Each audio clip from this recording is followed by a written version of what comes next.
Indo British advanced pain clinic నొప్పి మాయం surgery దూరం ఫర్ అపాయింట్మెంట్స్ 9155515563.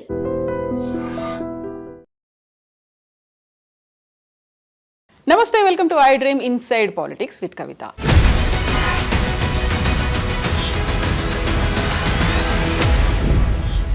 తెలంగాణలో పోటాపోటీ రాజకీయాలు కనిపిస్తున్నాయి. సాధారణంగా ఇలాంటి పరిస్థితి ఎన్నికల సమయంలో మాత్రమే కనిపించేది. అయితే తెలంగాణలో ప్రస్తుతం ఆరోపణలు, ప్రత్యారోపణలు, బాంబులు వేసుకోవడాలు, కేసులు, దీంతో పాటుగా స్కీములంటూ స్కాములు, వీటన్నిటి గురించి ఎందుకని ఇంత పెద్ద చర్చ రచ్చలాగా కొనసాగుతోంది? మనతో పాటుగా ఉన్నారు political analyst, T SAT CEO Venugopal Reddy గారు. వేణుగారు నమస్కారం. నమస్కారం. ఎలా ఉన్నారు మీరు? అవునాను. First of all congratulations T SAT CEO అయినందుకు. Thank you. తెలంగాణలో రాజకీయాలను చూస్తుంటే ఏమనిపిస్తుంది? నాకు మాత్రం ఎందుకో ఇది ఎలక్షన్స్కి ముందు జరిగేటువంటి అట్మాస్ఫియర్ అది అట్లా అనిపిస్తుంది. ఆ మూడ్ అనేది కనిపిస్తుంది, ఆ ట్రెండ్ ఉంది. సో నిజంగా మీకు అట్లా కనపడుతుంది అని అంటే కారణం దానికి అపోజిషన్, అంటే వాళ్ళు తొందరపడుతున్నారేమో అనిపిస్తున్నది. ఎందుకంటే ఒక ప్రభుత్వం మారినప్పుడు కనీసం ఒక 1 year అయినా సమయం ఇవ్వాలి. సో 1 year సమయం ఇవ్వకుండా కాంగ్రెస్ ప్రభుత్వం ఏర్పడిన తర్వాత 10 రోజులకే ప్రభుత్వాన్ని కూలకూడదామని చెప్పి ప్రారంభించారు. ఏదైతే టీఆర్ఎస్ పార్టీకి సంబంధించిన నాయకులు అక్కడి నుంచే ప్రారంభించారు. సో అక్కడి నుంచి వాళ్ళు ఆగట్లేదు, ప్రతి అంశానికి రాజకీయం చేయడం ప్రారంభించారు. సో రాజకీయం చేసినప్పుడు ఖచ్చితంగా కూడా అధికారంలో ఉన్న పార్టీ ఊరుకోదు కదా, డెఫినెట్గా కౌంటర్ యాక్షన్, రియాక్షన్ ఉంటుంది. సో మాటల వరకే ఉంది అది.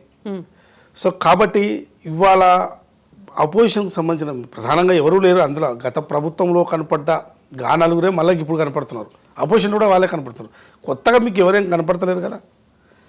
గదే హరీష్ రావు గారు, గదే కేటీఆర్ గారు, ఎప్పుడన్నా బయటకు వస్తే కేసీఆర్ గారు. ఆయన ఎట్లాగో అసెంబ్లీకి రావట్లేదు.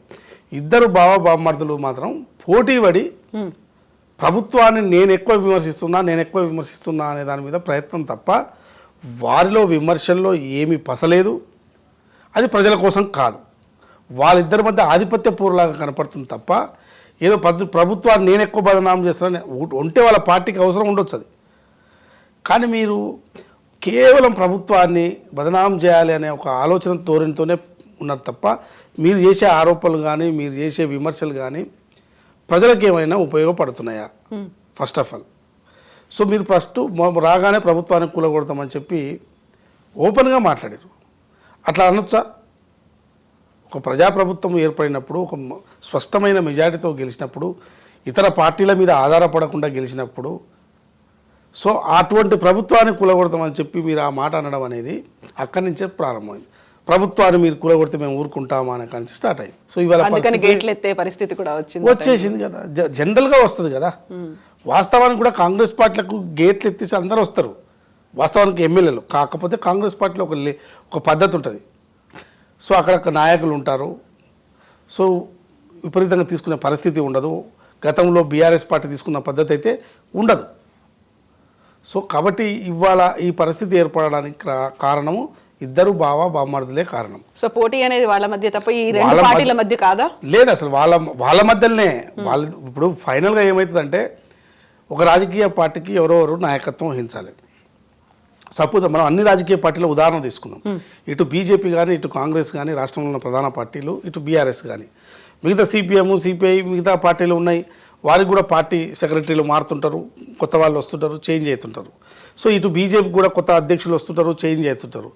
సో కాంగ్రెస్ పార్టీలో కూడా అధ్యక్షులు చేంజ్ అవుతుంటారు. ఓకే, ఒకరు పీసీసీ ప్రెసిడెంట్ ఒకరు ఉంటే సిఎల్పీ లీడర్ ఒకరు ఉంటారు.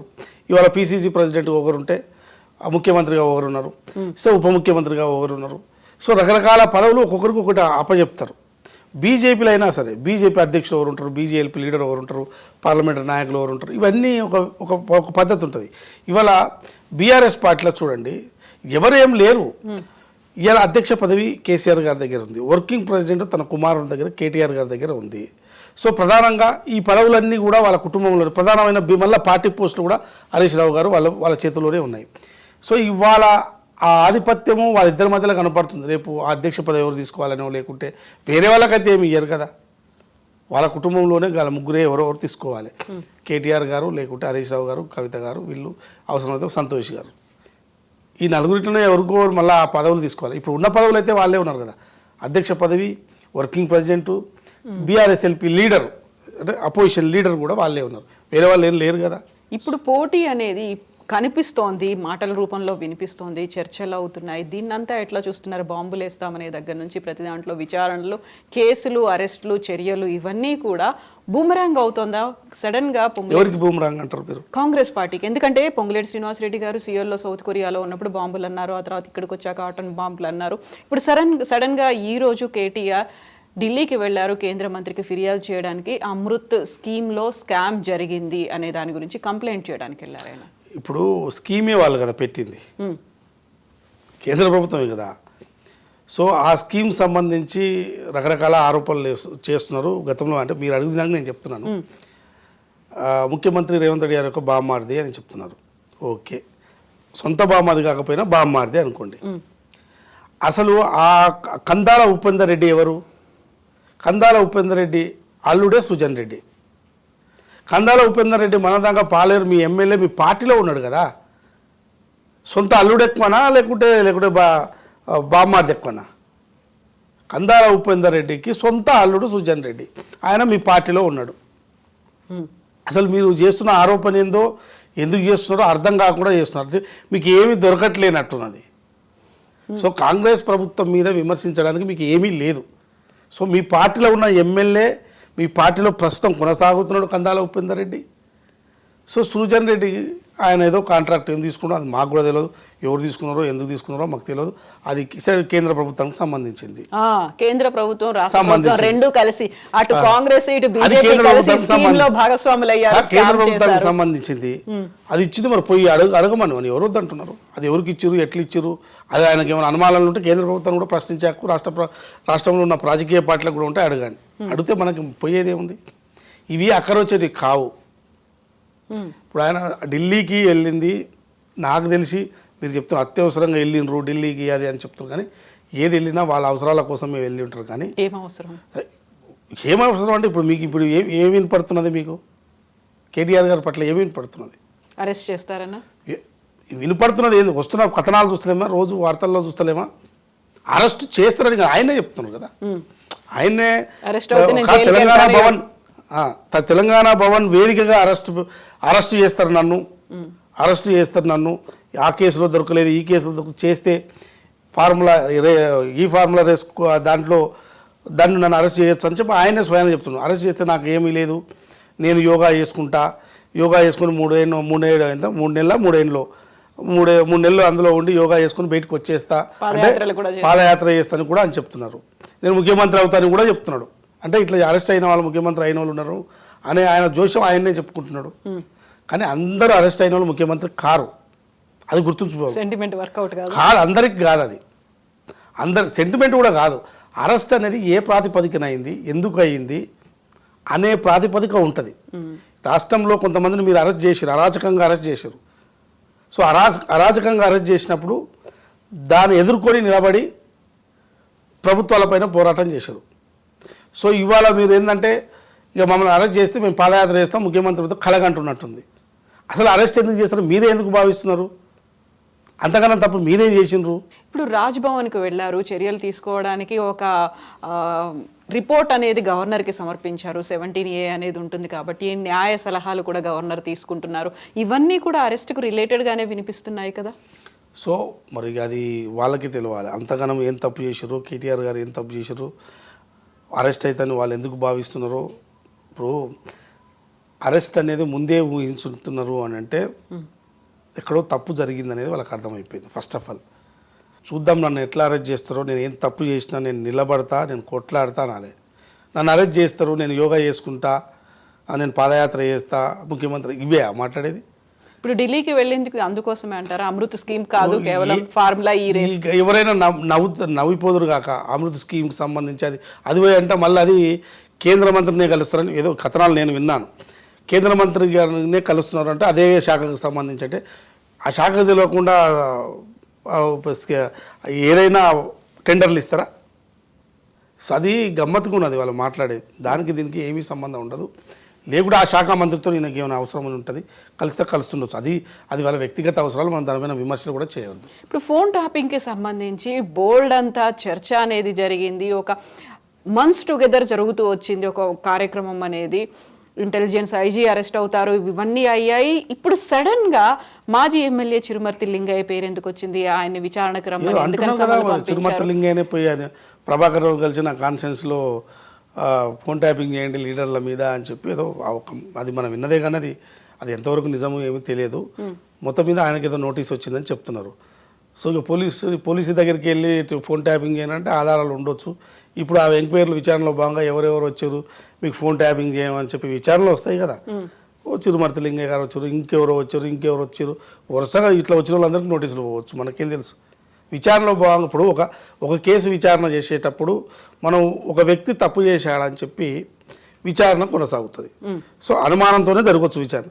సో అనుమానంతో జరుగుతున్నప్పుడు ఆ వ్యక్తి తప్పు చేసిండని తేలుతున్నప్పుడు దీనికి కారణాలు ఎలా చేసిండు, ఎవరెవరు దీనికి సపోర్ట్ చేసిండు, ఏ విధంగా దీన్ని ఇందులో లింకప్ అయ్యి ఉన్నారు అనేది అన్నీ ఒక్కొక్కటి బయటకు వస్తుంటాయి కదా. బయటకు వచ్చినప్పుడు అలా 100 మంది తేలవచ్చు, ఒకే కేసులో 100 మంది ఉండొచ్చు. ఇప్పుడు సపోజ్ మనం లిక్కర్ కేసే తీసుకున్నాం.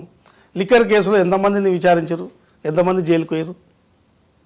సో కాబట్టి ఫోన్ ట్యాపింగ్ అనేది చాలా పెద్దది. అసలు వాస్తవానికి కూడా మీకు తెలుసు, మాకు తెలుసు. మీరైనా ఫోన్లో మాట్లాడాలంటే వాట్సాప్ కాల్ చేసి మాట్లాడుకునేది. మనం టీఆర్ఎస్ ప్రభుత్వంలో 10 ఏళ్ళు, కనీసం ఒక 3-4 ఏళ్ళు అయితే ఎవరు చూసినా వాట్సాప్ కాల్. అంటే మామూలు వ్యక్తి ఉద్యోగం చేసుకునే గవర్నమెంట్ ఎంప్లాయీ కూడా అబ్బో ఫోన్ ట్యాపింగ్ జరుగుతుంది అని ఒక భయం. వాళ్ళు ఎంతమందిని చేశారు, వాళ్ళు చేస్తే ఒక 1000-1500 మందిని ఫోన్ ట్యాపింగ్ చేశారు. కానీ లక్షలాది మంది భయపడ్డారు ఫోన్ ట్యాపింగ్ జరుగుతుందని. సో ప్రతి ఒక్కరు వాట్సాప్ కాల్ చేయడం, అంటే వాట్సాప్ కాల్ జరగదు ఫోన్ ట్యాపింగ్ అని. సో మామూలు కాల్ మాట్లాడకపోయేది, మీరు మాట్లాడకపోయేది, నేను మాట్లాడకపోయేది. ఆ పరిస్థితి ఆ 10 ఏళ్లలో కొనసాగింది. సో అందుకోసం ఫోన్ ట్యాపింగ్ విచారణ జరిగితే అది వస్తుంది మెల్లగా. పెద్ద తలకాయలు కూడా అందరూ ఇప్పుడు ఏదైనా ప్రభుత్వ అధినేతకు తెలియకుండా ఏది జరగదు కదా. ప్రభుత్వ అధినేతకు తెలియకుండా పోలీసు వ్యవస్థనే మొత్తం ఫోన్ ట్యాపింగ్ చేసి బెదిరింపులు జరుగుతాయా?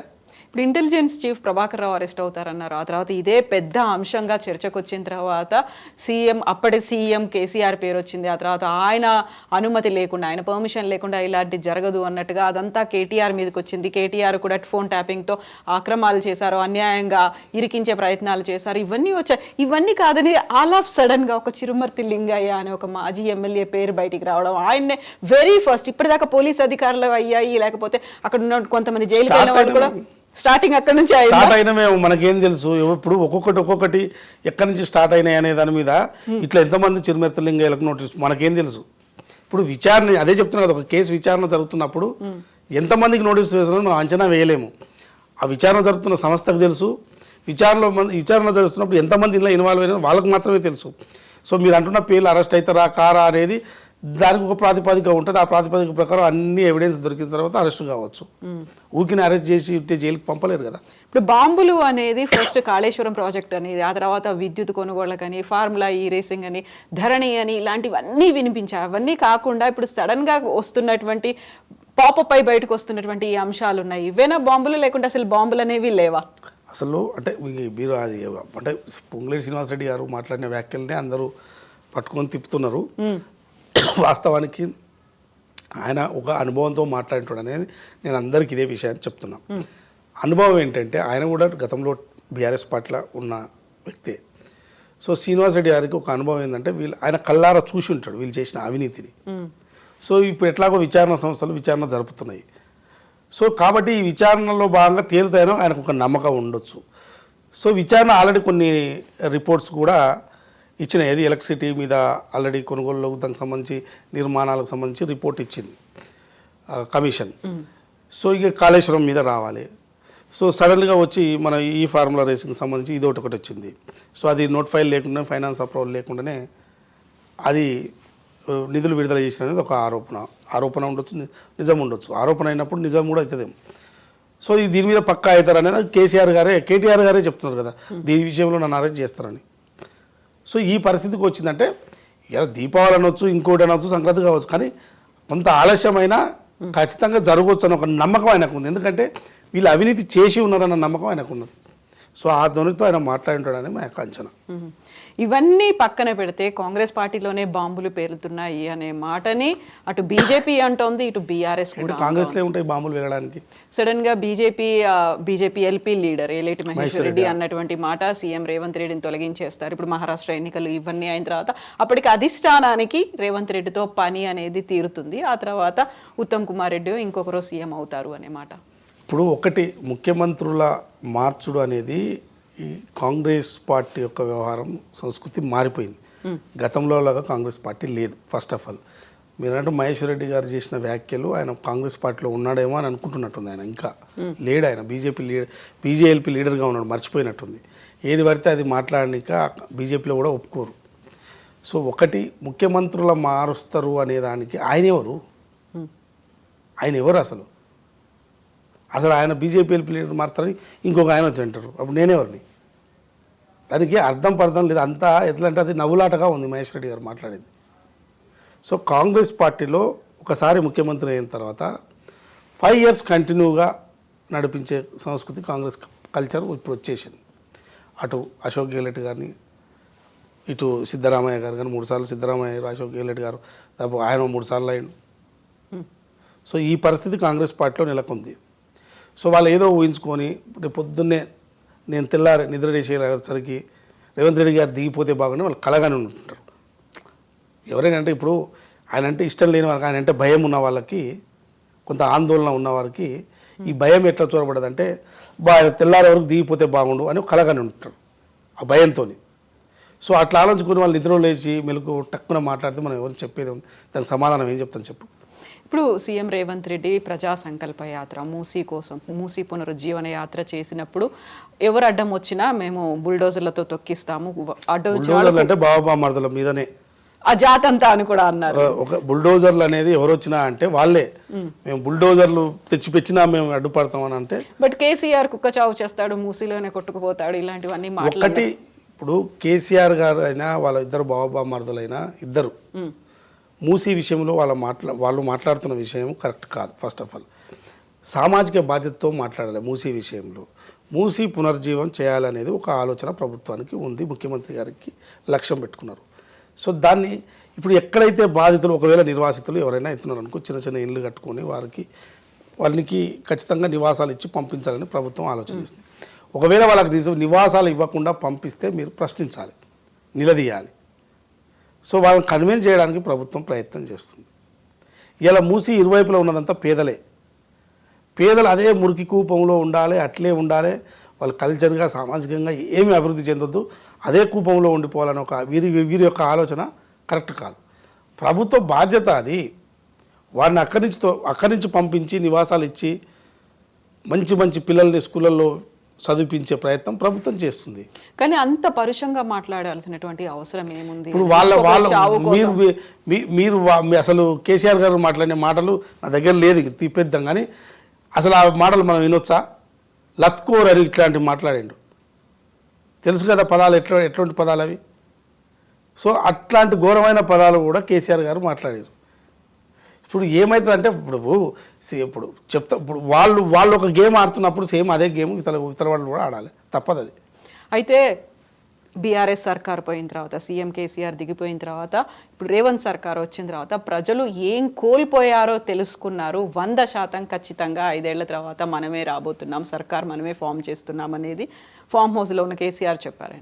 ఇప్పుడు కేసీఆర్ గారు మరి ఆయన ఉండగా ఏమి ఇచ్చారో చెప్పాలి. ఫస్ట్ మన కానించే మొదలు పెడతాం. జర్నలిస్టులకు ఇంత రెగ్యులర్గా ఆయన చుట్టుముట్టు తిరిగే రిపోర్టింగ్ చేస్తున్న వారికి ఆయనే మాట ఇచ్చిండ మనకి ఇండ్లు, మనకైతే ఇండ్లు ఇయ్యలే కదా. మరి ఆయన ఏం చేసిండో చెప్పాలి. పోనీ మీరు అనుకున్న నేనేంది చెప్పని ప్రాజెక్టులు కూడా నేను చేసినాను. ఎస్, మీరు పెన్షన్ అని చెప్పారు. పెన్షన్ గతంలో ఇచ్చేది జనరల్గా 5 yearsకి ఒకసారి పెరుగుతుంటాయి పెన్షన్స్. ఉద్యోగస్తులకు ఎట్లా పెరుగుతాయో పబ్లిక్ ఇచ్చే పెన్షన్స్ కూడా పెరగాల్సిందే. అదేవిధంగా పెంచింది తప్ప కొత్తగా ఏమీ ఇయ్యలే కదా. సో కాబట్టి ఇవాళ మీరు కట్టిన ప్రాజెక్టులకు సంబంధించి ప్రాజెక్టులన్నీ కూడా కొన్ని అసలు డిజైన్స్ అసలు సంబంధం లేదండి.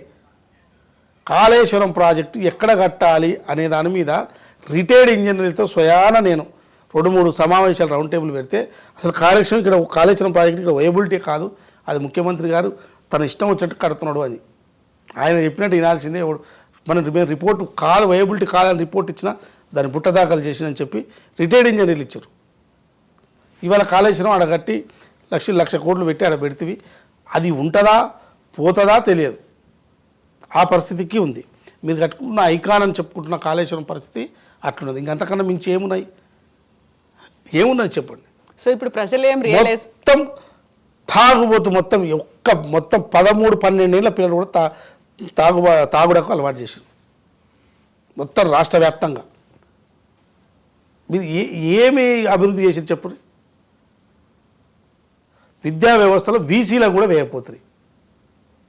విద్యా వ్యవస్థ అంతా కుంటుపడిపోయింది. అసలు అది ఉందా లేదా విద్యా వ్యవస్థ అన్న పరిస్థితికి తీసుకొచ్చారు. ఇప్పుడు రైతులు కావచ్చు, నిరుద్యోగులు కావచ్చు, మహిళలు కావచ్చు, వీళ్ళంతా విలేజర్స్ వీళ్ళందరూ కూడా ఎదురు చూస్తున్నారు. వాళ్ళకి కావాల్సినటువంటి ఫెసిలిటీస్ కావచ్చు, ఇచ్చినటువంటి హామీలు కావచ్చు నెరవేర్చలేదు అనేది అసంతృప్తి, అసహనాలు వ్యక్తం అవుతున్నాయి. కొడంగల్లో కూడా ఇప్పుడు కలెక్టర్ వెళ్తే కలెక్టర్ మీద దాడి చేసే పరిస్థితి వచ్చింది. గ్రామస్తులే అక్కడ వ్యతిరేకిస్తున్నారు ప్రాజెక్టులని. ఇలా రామన్నపేటలో చూసాం మన వాళ్ళు. మీరు ఒక కొత్త ప్రాజెక్టు తెచ్చేటప్పుడు నిర్వాసితులు అవుతుంటారు. భూమి ల్యాండ్ సేకరణ చేసేటప్పుడు నిర్వాసితులు అవుతుంటారు. వాళ్ళు ఎట్లాగో ఆగ్రహం వ్యక్తం చేస్తారు. ప్లస్ వాళ్ళకు మంచి నష్టపరిహారం కట్టించాలి అనేది కూడా డిమాండ్ చేస్తారు. సో వాళ్ళకు ఆ కాంపెన్సేషన్ కట్టియకపోతే కూడా వాళ్ళు అడగడంలో రైట్ ఉంది. సో నిరసన వ్యక్తం చేయడంలో రైట్ ఉంది. దాన్ని ప్రభుత్వం ఎట్లా కన్వెన్స్ చేయాలో కన్వెన్స్ చేస్తుంది. సో మీరు గతంలో ప్రాజెక్టులకు సంబంధించి చాలా ల్యాండ్ సేకరణ చేశారు.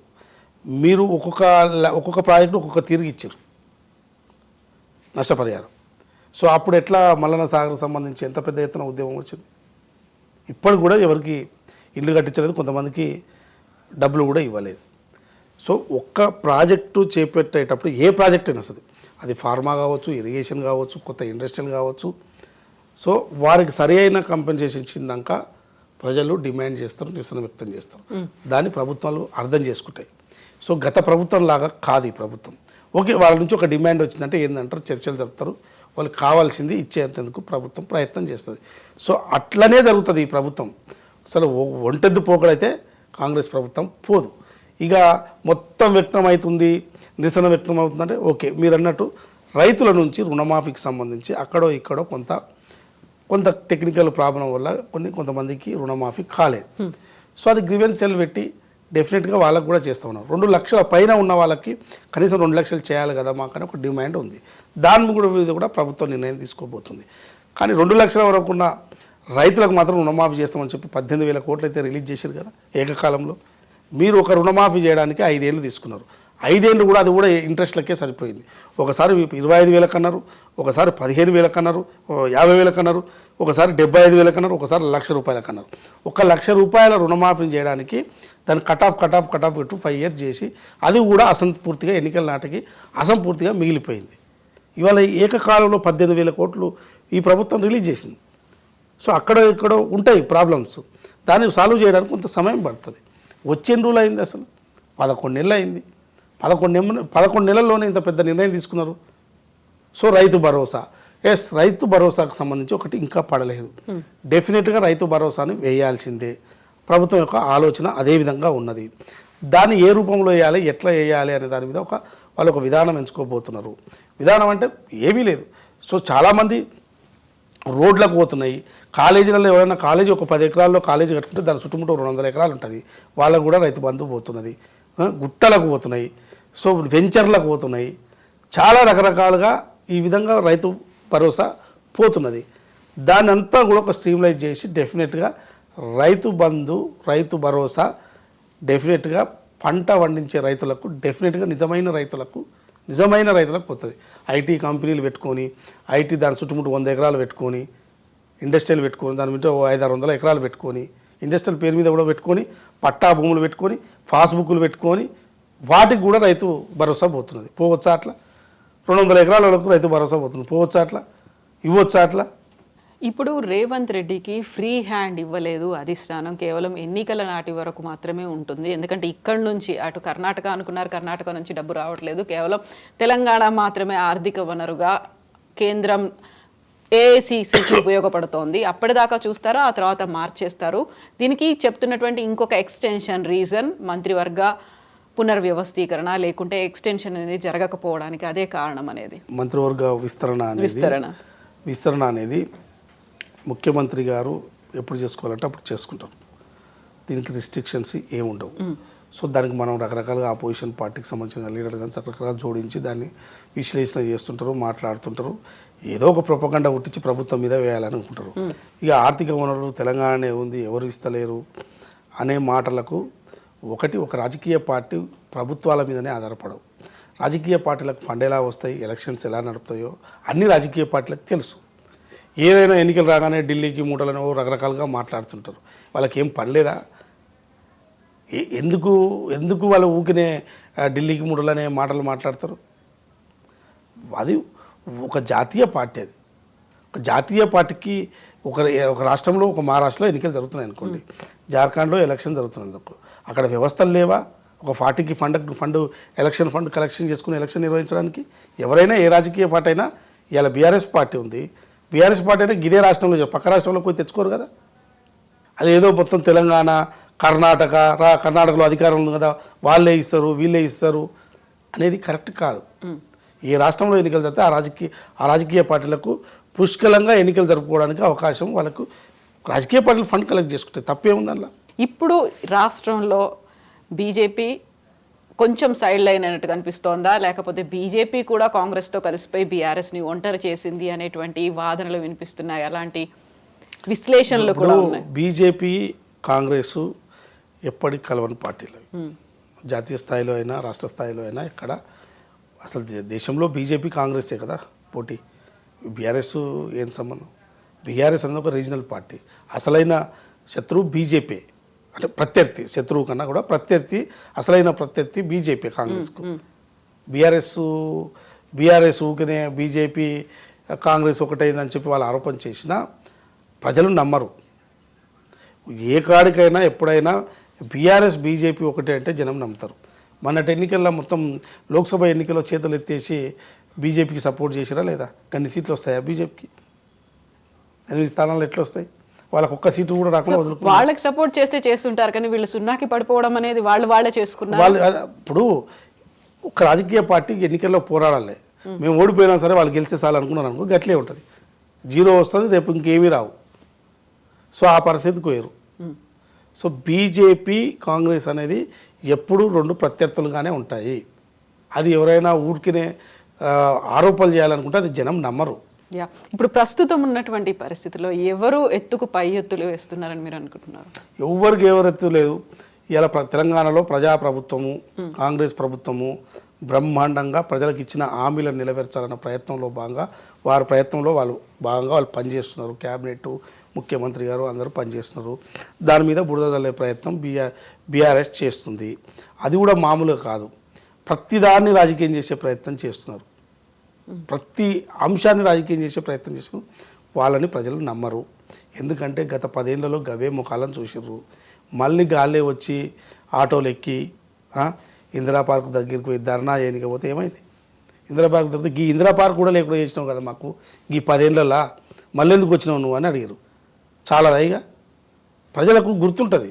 ఇందిరా పార్కును పునరుద్ధరించుకోవడానికి కోర్టు మెట్లు ఎక్కి కోర్టు నుంచి ఆర్డర్ తెచ్చుకొని ఇందిరా పార్కును పునరుద్ధరణ చేసుకోవాల్సిన పరిస్థితి వచ్చింది గత ప్రభుత్వంలో. కానీ ఇవాళ ఈ ప్రభుత్వంలో ఇందిరా పార్కులో ఎవరైనా ప్రభుత్వానికి దృష్టికి రాని అంశాలు ఏవైనా సరే ప్రజలు నిరసన తెలుపుకోవడానికి ఇందిరా పార్కు ఉంటుందని చెప్పారు.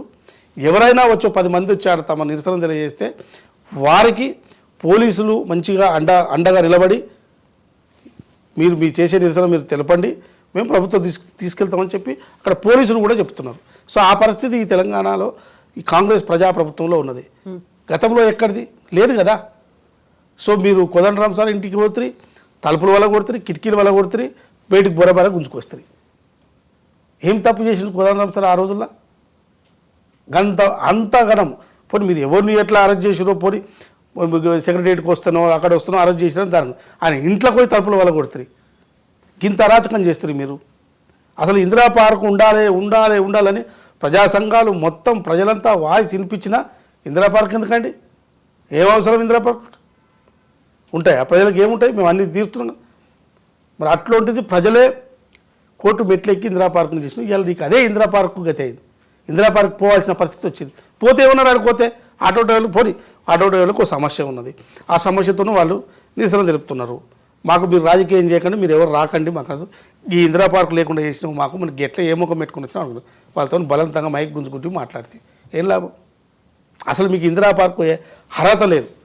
ఎవరైనా ప్రజలకు ఏదైనా ఇబ్బంది ఉంటే వాళ్ళు పోయి నిరసన తెలుపుతారు. కానీ మీకైతే రాజకీయ పార్టీ నేతలుగా బీఆర్ఎస్ పార్టీ నేతలుగా మీకు రైట్ లేదు, మీరు పోకూడదు కూడా ఇందిరా పార్క్. ఎందుకు అంటే వాళ్ళు దాన్ని ఎత్తేసారు కదా, నిషేధించారు కదా. 5 ఏళ్ల తర్వాత బీఆర్ఎస్ సర్కార్ కేసీఆర్ సీఎం కావట్లేదా? ఇప్పుడు ఈ 5 ఏళ్ళు అయితే కాంగ్రెస్ అధికారం ఇచ్చారు, కాంగ్రెస్ ప్రభుత్వం ఉంటుంది. వచ్చే 5 ఏళ్లలో కాంగ్రెస్ ప్రభుత్వము మంచిగా చేస్తే మళ్ళీ గెలిపిస్తారు. ప్రజలే గెలిపించాల్సిందే. వాళ్ళు గెలిపిస్తారని ఊహించుకోవడంలో తప్పులేదు. కానీ దానికి అనుగుణంగా పనిచేసుకుంటేనే ఏ రాజకీయ పార్టీ అయినా మనగడ ఉంటుంది. కానీ ఇప్పుడున్న పరిస్థితుల్లో కాంగ్రెస్ ప్రజాప్రభుత్వము డెఫినెట్గా మళ్ళీ గెలవడానికి ప్రయత్నం చేస్తుంది. ఎందుకు చేస్తుందంటే ప్రజలను కలుస్తారు, వాళ్ళ సమస్యలు తెలుసుకుంటారు, దాన్ని రెక్టిఫై చేసుకుంటారు. ఏకపక్షంగా ఈ ప్రభుత్వం పోదు, అందరినీ కలిసే ప్రయత్నం జరుగుతుంది. సపోజ్ మీరు చూడండి, అసలు గాంధీ భవన్కి వెళ్తున్నారు జనం. ఏదైనా మాకు సమస్య ఉందంటే గాంధీ భవన్కి అవసరం అయితే గాంధీ భవన్ మెట్ల మీద కూర్చొని తెలంగాణ భవన్ కూడా జనతా గ్యారేజ్ లాగా అందరినీ పిలిపిస్తోంది. ఇప్పుడు సమస్యలు వచ్చినప్పుడు అక్కడ జనతా గ్యారేజ్ లేదు వాళ్ళకు. మన ఇందిరా పార్క్ పోతేనే జనతా గ్యారేజ్ తెలిసింది కదా ఎట్లా ఉన్నదో. దిగగానే పో అని తెలంగాణ భవన్కు పిలిపించుకుంటున్నారు. వాళ్ళకి కావాల్సిన మనుషులను పిలిపించుకుంటున్నారు, మాట్లాడుతున్నారు తప్ప తెలంగాణ భవన్కు అది జనతా గ్యారేజ్ ఎప్పటికి కాదు. అందులో జనతా గ్యారేజ్ కావడానికి మీరు ముందు నాయకత్వం వేరే వాళ్ళకి ఇవ్వండి. ఒకసారి మీ కుటుంబం నుంచి ఒక 5 ఏళ్ళు ఇవ్వండి. ఓ 10 ఏళ్ళు మీరుంటే ఒంటరి అయిపోయింది. 10 ఏళ్ళు అయితే మీరు ఉన్నారు కదా, అధికారం చెలాయించారు కదా. ఇంకో 5 ఏళ్ళు వేరే వాళ్ళకి ఇవ్వండి. కొన్ని మీ ఇష్టం వచ్చిన వాళ్ళకి ఇవ్వండి, మీకు నచ్చిన వాళ్ళకి ఇవ్వండి. ఇస్తారా? ఇయ్యరు కదా. ఇంకా జనతా గ్యారేజ్ ఎట్లయితుంది అది? ఇవాళ జాతీయ పార్టీ అయిన కాంగ్రెస్ పార్టీలో కూడా ఇలా మల్లికార్జున ఖర్గే గారు ఏఐసీసీ ప్రెసిడెంట్గా ఉన్నారు కదా. నాయకత్వం అయితే ఎవరికి ఇచ్చారు కదా, మళ్ళీ ఎవరికి ఇస్తారు? పోనీ ఒక పోస్టు మీరు పెట్టుకున్న కనవ పోస్ట్ అన్న వేరే వాళ్ళకి ఇవ్వాలి కదా, ఇయ్యరు కదా మీరు. సో అది జనతా గ్యారేజ్ ఎప్పటికీ కాలేదు. జనతా గ్యారేజ్ అంటే గాంధీ భవనే. అందులో జనం ఉంటారు, ఎప్పుడు పోయినా ఎవరైనా కూర్చోవచ్చు, ఎవరైనా కలవచ్చు. అది గాంధీ భవన్ ఒక ప్రజాస్వామ్యబద్ధంగా నడుస్తుంది. ఇవాళ ప్రభుత్వం వచ్చినా ఆడపోయి రిప్రజెంటేషన్ ఇచ్చి గాంధీ భవన్ మెట్ల మీద కూర్చొని నిరసన వ్యక్తం చేస్తారు. చేసినా అక్కడ చేయని వాళ్ళు ఏందో చేయని, వాళ్ళ సమస్య ఏందో విందాం అని చెప్పి వెంటనే రిప్రజెంటేషన్ తీసుకుంటారు. ఆ సమస్యలను ప్రభుత్వం దృష్టికి తీసుకెళ్తామని చెప్పి ఒక పార్టీ వేదిక కూడా నడుస్తున్నది. అటు గాంధీ భవన్ అయినా ఇటు ఇందిరా పార్క్ అయినా ఏదైనా ఒకటి అన్ని అంశాలు ప్రభుత్వ దృష్టికి రానప్పుడు కొంతమంది ప్రజలు ఎవరైతే సఫర్ అవుతారో వాళ్ళకు నిరసన తెలిపే అవకాశం ఇవ్వాలి. అది ఇవాళ కాంగ్రెస్ ప్రభుత్వం ఇస్తున్నది. మీరు గతంలో ఎవరిని ఇవ్వలే. ఫోన్ మాట్లాడుకోవాలంటేనే భయం ఉండే మాకు. అరే ఎవరైనా పర్సనల్గా ఫోన్లలో మాట్లాడుకుంటారు, పర్సనల్ విషయాలు కూడా మాట్లాడతారు. అవి కూడా ఇది రికార్డ్ చేసిరని చెప్పి లబోదివో మొత్తుకుండ్రి. దాన్ని కూడా మీరు బ్లాక్మెయిల్ చేసిరని చర్చ. అదేనా కొండా సురేఖ నేను అది ఆ ముచ్చటకు పోదలుచుకోలేదు. ఎందుకంటే కొండా సురేఖ గారిని అలా రెచ్చగొట్టిరా అనవసరంగా. ఎవరు? కేటీఆర్ గారే. ఇప్పుడు ఆమెను అనవసరంగా ఏదో రఘునందన్ రావు ఆమెకు సన్మానించడానికి దండ వేస్తే దాన్ని చిలువల పలుగా కేటీఆర్ గారు మాట్లాడడం తప్పు కదా. సో ఆమెకు ఒక ఆగ్రహం వచ్చింది, మాట్లాడింది. ఆ వ్యాఖ్యలు కూడా వెనక్కి తీసుకున్నది, ఒక బాధ్యతగా వెనక్కి తీసుకున్నది. కానీ మీరు వెనక్కే తీసుకోకపోతారు కదా. సో గత ప్రభుత్వంలో ఇన్ని అరాచకాలు జరిగినాయి, ఇక చాలా జరిగినాయి, చెప్పలేనని జరిగినాయి. ధరణి అయితే ఇక కోకొల్లలు ధరణిలో. అసలు ఆ ధరణిలో కొంతమంది కుటుంబాలు నాశనం అయిపోయినాయి, భూములు గుంజుకోవడం. ఇప్పుడు ధరణికి సంబంధించి కూడా విచారణ అనేది జరుగుతుందా? బయటకు వస్తాయా అవన్నీ? కూడా అన్నీ బయటకు వస్తాయి. ఎవరు టైం పడుతుంది? టైం అంటే విచారణ సంస్థలు ఎట్లా చేస్తాయి, ఏం చేస్తాయి, ఎంత సమయం పడుతుంది, అది మీకు తెలుసు, నాకు తెలుసు. సో ఖచ్చితంగా అన్ని అంశాలు, ఏ అంశం వెనక్కోదనేది నా యొక్క నమ్మకం. ఎందుకంటే కండ్లకు కట్టినట్టు ఆధారాలు ఉంటాయి, విచారణ సంస్థలకు దొరుకుతాయి. దొరకక ఎక్కడ పోరు. అందుకోసమే ఇక్కడ మేము ఏదో చేస్తున్నాం కాబట్టి మా ప్రభుత్వం ఇది అది చేస్తున్నాం ఇది చేస్తున్నాం అని చెప్పి ఏదో సింపతికి ఏం చేయాలి అని అడావుడి చేస్తున్నారు. ఈ అడావుడి ఎంత ఏమి ప్రజలు నమ్మరు. ప్రజలు మిమ్మల్ని ఇంకా మీరు చేసిన అరాచకాలు మర్చిపోవట్లేదు, అది గుర్తుపెట్టుకోండి. సో ఇప్పుడు మహారాష్ట్రలో ఎన్నికలు జరుగుతున్నాయి. బీఆర్ఎస్ పార్టీ ప్రధానంగా చేసినటువంటి ఆరోపణ ఇక్కడి నుంచి ఆ డబ్బును అంతా తరలిస్తున్నారు, పక్క రాష్ట్రాలకు పెడుతున్నారు అనే మాట చెప్తూ ఉంటే, ఇప్పుడు సరికొత్తగా ప్రధానమంత్రి నరేంద్ర మోదీ కూడా ఒక మాట అన్నారు, 700 కోట్ల రూపాయలని మద్యం వ్యాపారుల నుంచి సేకరించి మహారాష్ట్ర ఎన్నికల్లో పెడుతున్నారు అనేది. ఒకటి ప్రధానమంత్రి ఇక్కడ కేటీఆర్ గారు ఇంకెవరో బీఆర్ఎస్ వాళ్ళు మాట్లాడారంటే అది ఎట్లాగో వాళ్ళు రాజకీయంగా మాట్లాడతారు, వాళ్ళు చేసే ఆరోపణలే. ప్రధానమంత్రి స్థాయిలో దేశానికి నాయకత్వం వస్తున్న నరేంద్ర మోడీ గారు కూడా ఈ విధంగా మాట్లాడడం ఆయన స్థాయికి తగదు. ఫస్ట్ ఆఫ్ ఆల్ మహారాష్ట్రలో ఎన్నికలు జరుగుతున్నాయి. నేను ఇంతకుముందే చెప్పిన, ఒక రాజకీయ పార్టీలకు ఎన్నికలు ఎట్లా నిర్వహించుకోవాలో ఆ రాజకీయ పార్టీలకు తెలుసు. ప్రధానంగా ఇంకా బీజేపీకి బాగా తెలుసు. బీజేపీ వివిధ రాష్ట్రాల్లో ఎన్నికలు జరుగుతున్నారు. మరి మీరంతా ఎక్కడి నుంచి డబ్బు తెస్తున్నారు? ఏ వ్యాపారుల దగ్గర ఇస్తున్నారు? మీకు ఎవరు ఇస్తున్నారు? మీకు వీళ్ళకి ఎట్లా ఇస్తున్నారు? మీరు డబ్బులు లేకుండానే ఎన్నికలు నిర్వహిస్తున్నారా? సో మహారాష్ట్రలో ఎన్నికలు జరుగుతున్నప్పుడు మహారాష్ట్రలో కాంగ్రెస్ పార్టీ ఎన్ని సీట్లు పోటీ చేస్తుంది, అక్కడ ఉన్న నాయకత్వం ఏంది? సో అది పెద్ద రాష్ట్రం. సో ఇతర రాష్ట్రాల నుంచి డబ్బులు తీసుకుని తెలంగాణనో కర్ణాటక నుంచో డబ్బులు పంపితే రాజకీయాలు చేసే పరిస్థితిలో వాళ్ళు లేరు అక్కడ.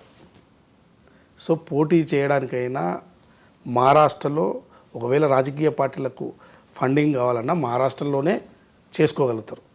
సో ఊరికేనే ఆ రాష్ట్రం నుంచి వస్తుంది ఈ రాష్ట్రం, అసలు ఈ ఆరోపణ ఇతర రాష్ట్రాలు ఎందుకు ఇస్తాయి? అక్కడ కూడా కాంగ్రెస్ సర్కార్ రావాలని ఎందుకు ఇస్తాయి? కాంగ్రెస్ సర్కార్ రావాలంటే ఎన్నికల్లో బీజేపీ చేసినంత అరాచకాలు ఏ రాజకీయ పార్టీ చేయరు. వాళ్ళైతే విపరీతంగా డబ్బు కుమ్మరిస్తున్నారు. మరి ఎక్కడి నుంచి వస్తుంది వీళ్ళకి డబ్బు? ముద్ర కొడుతున్నారా వీళ్ళు ఏమన్నా? మహారాష్ట్రలో ఏం జరుగుతుందని మీరు అనుకుంటున్నారు? మహారాష్ట్రలో ఏది జరిగినా ప్రస్తుతానికి అక్కడ ఉన్న రాజకీయ పార్టీల పరిస్థితి చూస్తే మొత్తం మీద ఆ మహారాష్ట్ర రాజకీయాలను మాత్రం పూర్తిగా భ్రష్టు పట్టించింది బీజేపీ. అంటే అధికారం కోసం వివిధ రాజకీయ పార్టీలను చీల్చి మొత్తం అంటే కుటుంబాలలో కూడా తగాదాలు పెట్టింది బీజేపీ, అంటే అధికారం కోసం. సో ఈ రాజకీయాన్ని అంతా కూడా ఇది ఒక భ్రష్టు పట్టింది అని ప్రజలు అర్థం చేసుకున్నారని నేను అనుకుంటున్నాను. డెఫినెట్గా అక్కడున్న మహావికాస్ అఘాడీకే అవకాశం ఉందనేది నా యొక్క అంచనా. సో ఇక మరి బీజేపీ ఎన్నికలు సమగ్రంగా నిర్వహించే ప్రయత్నం చేస్తే అవకాశం ఉంటుంది. మరి వాళ్ళు ఏమైనా అరాచకాలు చేస్తే చెప్పలేము. సరే, అవకాశం మాత్రం కాంగ్రెస్ కూటమికే ఎక్కువ అవకాశాలు ఉన్నాయి. ఎస్ అండి, thank you so much Venugopal Reddy.